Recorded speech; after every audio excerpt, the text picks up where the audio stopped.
Hello friends, குழந்தைங்கள்லாம் ஸ்கூலுக்கு கிளம்பி போனதுக்கப்புறமா என்னுடைய க்ளீனிங் ரொட்டீன் எப்படி இருக்கும் அப்படிங்கிறத இந்த வீடியோவில் நான் உங்களோட ஷேர் பண்ணியிருக்கேன். வாங்க வீடியோக்குள்ளே போகலாம். இந்த குட்டீஸுங்களாகட்டும், வீட்டில் இருக்கிற பெரியவங்களாகட்டும், இந்த துண்டை மட்டும் எடுத்து குளிச்சுட்டு வந்துட்டு தொடச்சிட்டு அப்படியே ஒன்று சோஃபா மேலே இல்லைன்னா பெட்டு மேலே தான் கண்டிப்பாக போடுறாங்க. இவங்களை என்ன சொன்னாலும் மாற்ற முடியாது.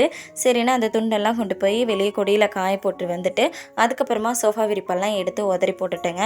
குழந்தைங்கள்லாம் காலையில் சாப்பிட்டது, ஸ்நாக்ஸ் சாப்பிட்டதுன்னு எல்லாம் இப்படியே கிடந்துச்சு. சரின்னு அதெல்லாம் எடுத்து உதறி போட்டுட்டு குட்டீஸுங்க டாய்ஸ் எல்லாத்தையுமே கீழே போட்டு வச்சுட்டு போயிருந்தாங்க. சரி, அதையுமே எல்லாத்தையும் எடுத்து வச்சுட்டு அதுக்கப்புறமா உதறி வச்ச சோஃபா விரிப்பு எல்லாமே கரெக்டாக நீட்டாக எடுத்து வச்சாச்சு.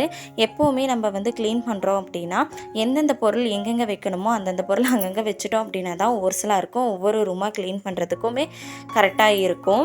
2 நாளைக்கு ஒரு டைம் கண்டிப்பாக இந்த கதவு, அப்புறம் இந்த ஸ்விட்ச் பாக்ஸு எல்லாமே நம்ம ஒற்றை அடிச்சுட்டோம் அப்படின்னாலுமே சுத்தமாக இருக்கும். அதே மாதிரி நம்ம டிவி யூனிட் எல்லாம் வச்சுருக்கோம் அப்படின்னா டஸ்ட் படிஞ்சிக்கிட்டே இருக்கும். டெய்லி நம்ம கூட்டி விடும் போது ஒரு கிளான்ஸ் அதையும் ஒரு டஸ்ட் தொடச்சி விட்டுட்டு அதுக்கப்புறமா நம்ம கூட்டி விட்டோம் அப்படின்னா எப்போவுமே வீடு நல்லா நீட்டாக க்ளீனாகவே இருக்கும். நான் இந்த மாதிரி தினமும் பண்ண மாட்டேன். 2 நாளைக்கு ஒரு டைம் கண்டிப்பாக பண்ணிடுவேன். ஏன்னா டஸ்ட்டும் நல்லாவே ஃபார்ம் ஆயிரும். அதனால் பாருங்கள், இன்னுமே கூட்டி விடலை. ஆனால் வீடு எவ்வளோ நீட்டாக இருக்க மாதிரி இருக்கும் பார்த்தீங்களா. எல்லாத்தையும் எடுத்து ஓர்சல் பண்ணி வச்சுட்டோம் அப்படின்னாவே மேக்ஸிமம் வீடு ரொம்பவே நீட்டாக இருக்கும். அதே போல் இந்த டிவியுமே 2 நாளைக்கு ஒரு டைம் கம்பல்சரி தொடச்சி விட்டுட்டீங்க அப்படின்னா டிவியுமே நல்லா பளபளன்னு சூப்பராக இருக்கும். இந்த வீடியோ கண்டிப்பாக உங்களுக்கு ரொம்பவே யூஸ்ஃபுல்லாக இருக்கும் அப்படின்னு நான் நினைக்கிறேன். யூஸ்ஃபுல்லாக இருக்குது அப்படின்னா நம்மளுடைய சேனலை சப்ஸ்கிரைப் பண்ணி பக்கத்தில் இருக்க பெல் ஐக்கானை கிளிக் பண்ணி வச்சுக்கோங்க. அப்போ தான் நான் க்ரியேட் பண்ணுற ஒவ்வொரு வீடியோவுமே உங்கள் மொபைலுக்கே டெலிவரி பண்ண முடியும். நீங்கள் ஃப்ரீயாக இருக்கும்போது செக் பண்ணி மட்டும் பார்த்தா போதும். காலையிலேயே நான் சாப்பாடு எல்லாமே செஞ்சு முடிச்சுட்டு டைனிங் ஏரியாவுமே க்ளீன் பண்ணி தான் கொண்டு எல்லாமே வச்சேன். அப்படி இருந்துமே இந்த குட்டீஸுங்க காலையில் கிளம்பி போகும்போது சாப்பிட்டது, சாப்பாடு போட்டது, அப்படி இப்படின்னு சொல்லிட்டு எல்லாமே சாப்பாடெல்லாம் கீழே சிந்திட்டாங்க. சரி, அதையுமே எல்லாம் கீழே தள்ளி விட்டுட்டு அந்த டைனிங் டேபிள் ஃபுல்லாக க்ளீன் பண்ணிவிட்டு அதுக்கப்புறம் டைனிங் ஹாலை நல்லா கூட்டி விட்டுடலாம் அப்படின்னு சொல்லிட்டு தான் கூட்டி விட்டுட்ருக்கேன்.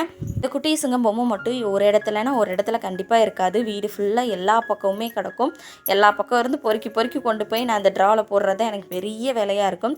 நம்ம குட்டீஸுங்களுக்குன்னு ஒரு ட்ரா நான் ஒதுக்கி வச்சுருக்கேன். அப்படி இருந்தாலும் குட்டீஸுங்க அந்த ட்ராவில் பொம்மைங்களை போட்டு வைக்கிறதே இல்லை. உங்கள் வீட்டு குட்டீஸுங்க என்ன பண்ணுறாங்க அப்படின்னு கண்டிப்பாக கமெண்ட்டில் ஷேர் பண்ணுங்கள். நானும் தெரிஞ்சுக்கிறேன், எங்கள் வீட்டு குட்டீஸ் மட்டும்தான் இப்படியா அப்படின்னு சொல்லிட்டு. எங்கள் வீட்டில் எல்லா பக்கமே க்ரையான்ஸ் வச்சு ஸ்கெட்சு, கலர் பென்சில் எல்லாத்த வச்சுமே பயங்கரமாக கிறுக்கி வச்சுருக்காங்க. பெயிண்டிங் பண்ணால் தான் அது போகும். நான் ஆல்ரெடி 2-3 டைம் நான் அதை க்ளீன் பண்ணியிருக்கேன். அப்படி இருந்தும் இந்த மாதிரி ஆயிடுச்சு. ஸோ அதனால தான் எங்கள் வீட்டு வால்ஸ் ஃபுல்லாக ரொம்ப மோசமாக இருக்கும். ஹாலும் டைனிங் ஏரியாவும் க்ளீன் பண்ணியாச்சு. அடுத்து கிச்சன் தான். கிச்சனில் ஆல்மோஸ்ட் விளக்க வேண்டிய பாத்திரமெல்லாம் எடுத்து போட்டுட்டேன். அதே மாதிரி நம்ம மளிகை சாமானமெல்லாம் எது எங்கேருந்து எடுத்தோமோ அதெல்லாம் அங்கங்கே கொண்டு போய் வச்சாச்சு. பெருசாக எந்த வேலையும் இல்லை. ஃபுல்லாக தொடச்சி விட்டுட்டு அதுக்கப்புறமா பாத்திரம் விளக்குற வேலை மட்டும்தான் இருக்குது. மேக்ஸிமம் எல்லாத்தையுமே எடுத்து வச்சுட்டேன். நான் குக்கிங் பண்ணி முடிச்சுட்டு குழந்தைங்க கிளம்ப அந்த கேப்லேயே எல்லாமே எது இங்கெங்கே இருக்கணுமோ அதை தான் அங்கங்கே எடுத்து வச்சாச்சு. நம்ம குக்கிங் பண்ணும்போது விழுந்த காய்கறி வேஸ்ட்டு, அதுக்கப்புறம் உப்பு, கடுகு இதுங்கெல்லாம் தான் இருக்குது. அதெல்லாம் எல்லாத்தையும் தொடச்சி விட்டுட்டு ஸ்ப்ரே பண்ணிவிட்டு நீட்டாக எல்லாத்தையும் ஸ்க்ரப் பண்ணிவிட்டு நல்லா தொடச்சி விட்டுட்டோம் அப்படின்னாவே கிச்சனில் பெரிய வேலை இல்லை. கவுண்டர் டாப் ஆல்மோஸ்ட் க்ளீன் ஆயிரும். அடுப்பு எப்போவுமே சும்மா ஸ்ப்ரே பண்ணி விட்டுட்டு நல்லா ப்ரஷ் பண்ணி நல்லா தேய்ச்சி விட்டோம் அப்படின்னாவே பளபளன்னு ஆயிருங்க. அதே மாதிரி ரொம்ப அதிகமாக தண்ணி ஊற்றி கழுவ வேண்டாம். அடுப்பை தண்ணி ஊற்றி கழுவணும் அப்படின்னா சீக்கிரமாக அந்த பர்னர் எல்லாமே சீக்கிரமாக போயிடும். முடிஞ்ச வரைக்கும் ஒரு ஈரத்துணியை வச்சு நல்லா தொடச்சி எடுத்துட்டீங்க அப்படின்னாவே நல்லா பளபளன்னு இருக்கும். நான் நிறைய வீடியோவில் சொல்லியிருப்பேன், இந்த அடுப்பு கழுவுறதுக்காகவே நான் ஒரு ப்ரஷ் வச்சுருப்பேன் அப்படின்னு சொல்லிட்டு. அந்த ப்ரஷ் ஃபுல்லாக டேமேஜ் ஆகிடுச்சு. புதுசாக ஒன்று வாங்கணும், ஆனால் இன்னும் வாங்கலை. பொறுமையாக வாங்கிக்கலாம் அப்படின்னு சொல்லிட்டு இருக்கேன். அதே மாதிரி அடுப்பை நம்ம துடைக்கிறோம் அப்படின்னா அடுப்புக்கு அடியே நம்ம சக்கரை போட்டோம், இல்லை உப்பு போட்டோம், ஏதாவது ஒன்று போட்டோம்னா எல்லாமே கீழே கொட்டி இருக்கும். கண்டிப்பாக அதையுமே நல்லா நீட்டாக தொடச்சி விட்டுட்டோம் அப்படின்னா தான் சூப்பராக இருக்கும். என்னுடைய அக்ஷய பாத்திரம் பார்த்திங்களா எந்த அளவுக்கு நிறைஞ்சிருக்குதுன்னு இதை பார்க்கும்போதே தலையே சுற்றுது அப்படிங்கிற மாதிரி இருக்குது. அது போக நான் விளக்கி வச்ச பாத்திரமும் எடுத்து வைக்கணும்.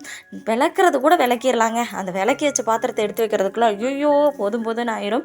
இந்த மாதிரி யாரெல்லாம் ஃபீல் பண்ணியிருக்கீங்க அப்படின்னு சொல்லிட்டு கண்டிப்பாக கமெண்ட்டில் ஷேர் பண்ணுங்கள். துணி துவைச்சிடலாம், அலாசி காய போட்டுடலாம், ஆனால் அந்த துணி மடிச்சு வைக்கிறதுக்கு ஒரு சோம்பேறித்தனம் வரும். அதே மாதிரி பாத்திரம் விளக்கிடலாம், கழுவி எடுத்து வச்சிடலாம், ஆனால் அதை எடுத்து அடுக்கி வைக்கிறதுக்கு வந்து ஒரு சோம்பேறித்தனம் வரும். என்ன மாதிரி யாரெல்லாம் அந்த சோம்பேறித்தனத்தை ஃபீல் பண்ணுறீங்க அப்படின்னு கண்டிப்பாக கமெண்ட்டில் ஷேர் பண்ணுங்கள். அடுப்பு மேலே வைக்கிற ஸ்டாண்டெலாம் கழுவி கையோட வந்து அடுப்பில் செட் பண்ணியாச்சு. அப்படின்னா தான் வந்து ஒரு ஓர்ஸ்லாம் வேலை முடிஞ்ச மாதிரி இருக்கும். அடுத்தது வந்து இந்த பாத்திரத்தெல்லாம் எடுத்து வச்சிடலாம். இந்த பாத்திரத்தை எடுத்து வைக்கிறது பெரிய மலை வேலை, அதனால கடகடன்னு எடுத்து வச்சுட்டு அதுக்கப்புறமா பாத்திரம் விளக்கறதுக்கு ஸ்டார்ட் பண்ணிட்டேன்.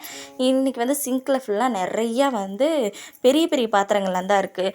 மாவு பாத்திரம் வந்து, அப்புறம் சாப்பாட்டு போசி, அதுக்கப்புறமா வந்து இந்த குக்கரு, இட்லி போசி, இந்த மாதிரி பெரிய பெரிய பாத்திரம் எல்லாம் தான் இருக்குது. அதனால சரி முதல்ல அந்த பெரிய பாத்திரத்தை எல்லாத்தையும் கழுவி வச்சிடலாம். தட்டுங்களை நான் ஆல்மோஸ்ட் கழுவி வச்சுட்டேன். குழந்தைங்கள ஸ்கூலுக்கு கூட்டிகிட்டு போகிறதுக்கு முன்னாடியே வந்து அதெல்லாம் கழுவி வச்சுட்டேன். இந்த பெரிய பாத்திரங்கள் மட்டும்தான் இருக்குது. ஸோ அதனால் வந்து கடகடன்னு அந்த பெரிய பாத்திரத்துங்களை விளக்கிட்டு அதுக்கப்புறமா சின்ன சின்ன பாத்திரத்துங்களெல்லாம் விளக்கிக்கலாம் அப்படின்னு சொல்லிட்டு தான் விளக்கிட்டுருக்கேன். நம்ம கிச்சன் எப்போவுமே ஆர்கனைஸ்டாக இருக்கணும் அப்படின்னு நினச்சோம் அப்படின்னா நம்ம பாத்திரத்துங்களை அடுக்கி வைக்கிறதுல தான் அது ஆர்கனைஸ்டாக இருக்கிறது இருக்குது. எப்போவுமே வந்து ஒரு பாத்திரத்துக்குள்ளே இன்னொரு பாத்திரம் போட்டு அடுக்கி வச்சோம் அப்படின்னா ரொம்பவே அழகாக நீட்டாக இருக்கும். நான் என்னுடைய கிச்சனில் நிறைய பாத்திரம் வச்சுருக்கேன். 2 நேரம் வந்து ஒரு 10 ஐட்டம் செஞ்சோம்னாலும் அந்த 10 ஐட்டத்தும் ஒட்டுக்கா போட்டு யூஸ் பண்ணுற மாதிரி அளவுக்கு பாத்திரம் வச்சுருக்கேன். ஆனால் பார்த்திங்கன்னா கம்மியாக தான் பாத்திரம் இருக்கிற மாதிரி இருக்கும். ஏன் அப்படின்னா நான் ஒன்றுக்குள்ளே ஒன்று பாத்திரத்துங்களை போட்டு வச்சுருக்கிறதுனால ரொம்பவே கம்மியான பாத்திரங்களை நான் யூஸ் பண்ணுற மாதிரி தெரியும். இந்த மாதிரி அடுக்கி வச்சிங்கன்னா தான் ரொம்ப ஆர்கனைஸ்டாக இருக்கும். அதே போல் இந்த மிக்ஸி ஜாரெல்லாம் வந்து கழுவும் போது இந்த மூடியில் வந்து கண்டிப்பாக அந்த லப்பர் கிட்டெல்லாம் வந்து அந்த நம்ம சட்னி அரைச்சோம் அப்படின்னா அந்த சட்னி எல்லாமே இருக்கும். அதனால் அதை லப்பர் அழுங்காப்பில் எடுத்து விட்டீங்க அப்படின்னாவே அது நீட்டாக வந்து கழுவியே விட்டுறலாம். அந்த மாதிரி கழுவிக்கிங்க, அப்படின்னா தான் வந்து ரொம்பவே நீட்டாக சுத்தமாக இருக்கும். அதே போல் இந்த மிக்ஸி ஜாரை கழுவும் போது கையோட கீழே அடியுமே அந்த சுத்தம் பார்த்திங்களா, அந்த இடத்தையுமே ஒரு ப்ரஷ் வச்சு தேய்ச்சிட்டோம் அப்படின்னா சுத்தமாக போயிடும். அதுக்குன்னு தனியாக நம்ம 4 ஒதுக்கி செய்யணுங்கிற அவசியம் கிடையாது. அதே போல் மிக்ஸி ஜாரை இந்த மாதிரி கமுத்தி வச்சுட்டு கொஞ்ச நேரத்தில் இப்படி திருப்பி வச்சுருங்க. ஏன்னா அப்படி திருப்பி வைக்கிறதுனால அந்த இடம் ஃபுல்லாக தண்ணி ஸ்டோரேஜ் ஆகி சீக்கிரமாக அந்த சுத்துற இது உடஞ்சி போயிடும்னு சொல்லிட்டு எனக்கு ஒரு டைம் மிக்ஸி ரெடி பண்ணுறக்கு ஒரு அண்ணா வந்திருந்தாங்க. அந்த அண்ணா சொன்னாங்க, அதுலேருந்து அந்த மாதிரி திருப்பி வைக்கிறத நான் நிறுத்திட்டேன். கொஞ்சம் நேரத்துலேயே அதை திருப்பி மறுபடியும் வச்சுருவேன். அது நல்லா தண்ணி சொட்டுட்டும் அப்படின்னு சொல்லிட்டு நம்ம இந்த பக்கம் திருப்பி வைக்கிறோம். அந்த இடத்துல தண்ணி ஸ்டோரேஜ் ஆகிறத நம்ம கவனிக்காமல் விட்டுடுறோம். யாரெல்லாம் இந்த மிஸ்டேக் பண்ணியிருக்கீங்க அப்படின்னு கண்டிப்பாக கமெண்ட்டில் ஷேர் பண்ணிடுங்க. பாத்திரமெல்லாம் விளக்கி முடிச்சாச்சு. கையோட சிங்க் ஏரியாவுமே கழுவி விட்டு அந்த இடத்துல இருக்கிற டைல்ஸ் ஏரியா எல்லாமே கழுவி விட்டாச்சு. கையோட வந்து பைப்பையுமே நல்லா வந்து ஸ்க்ரப் வச்சு நல்லா தேய்ச்சி விட்டுட்டு அதையுமே நல்லா நீட்டாக கழுவி விட்டாச்சு. அவ்வளோதான், மொத்தமாக வந்து வீடு மொத்தமும் க்ளீன் பண்ணியாச்சு. ரொம்பவே சீக்கிரமாக ஒரு மணி நேரத்தில் வந்து வீடு மொத்தமும் க்ளீன் ஆயிடுச்சு. குட்டீஸுங்க ஸ்கூலுக்கு கிளம்புனதுக்கப்புறமா அடடா வீடு மொத்தத்தையும் க்ளீன் பண்ணணுமே அப்படின்னு சொல்லிட்டு நீங்கள் நினைக்கிறீங்க அப்படின்னா கண்டிப்பாக உங்களுக்கு இந்த வீடியோ ரொம்பவே யூஸ்ஃபுல்லாக இருக்கும். நான் செய்கிற வேலையை பார்த்துட்டு இவங்களாலேயே செய்ய முடியும் போது என்னால் செய்ய முடியாதா அப்படின்னு உங்களுக்கும் தோணும் அப்படின்னு நான் நம்புகிறேன். தோணுது அப்படின்னா கண்டிப்பாக கமெண்ட்டில் ஷேர் பண்ணிடுங்க. வீடு மொத்தமும் க்ளீன் ஆயாச்சு. இந்த வீடியோ உங்களுக்கு பிடிச்சிருக்கு அப்படின்னா லைக் பண்ணுங்கள், ஷேர் பண்ணுங்கள், கமெண்ட் பண்ணுங்கள், மறக்காமல் சப்ஸ்கிரைப் பண்ணிடுங்க. பக்கத்தில் இருக்க பெல் ஐக்கானை கிளிக் பண்ணி ஆல்ங்கிற ஆப்ஷனை கொடுத்து வச்சுக்கோங்க. நீங்கள் பண்ணுற ஒவ்வொரு லைக்குமே என்னுடைய நெக்ஸ்ட் வீடியோவுக்கு ரொம்பவே மோட்டிவேஷனலாக இருக்கும். தேங்க்ஸ் ஃபார் வாட்சிங், கீப் சப்போர்ட்டிங் மீ, பை.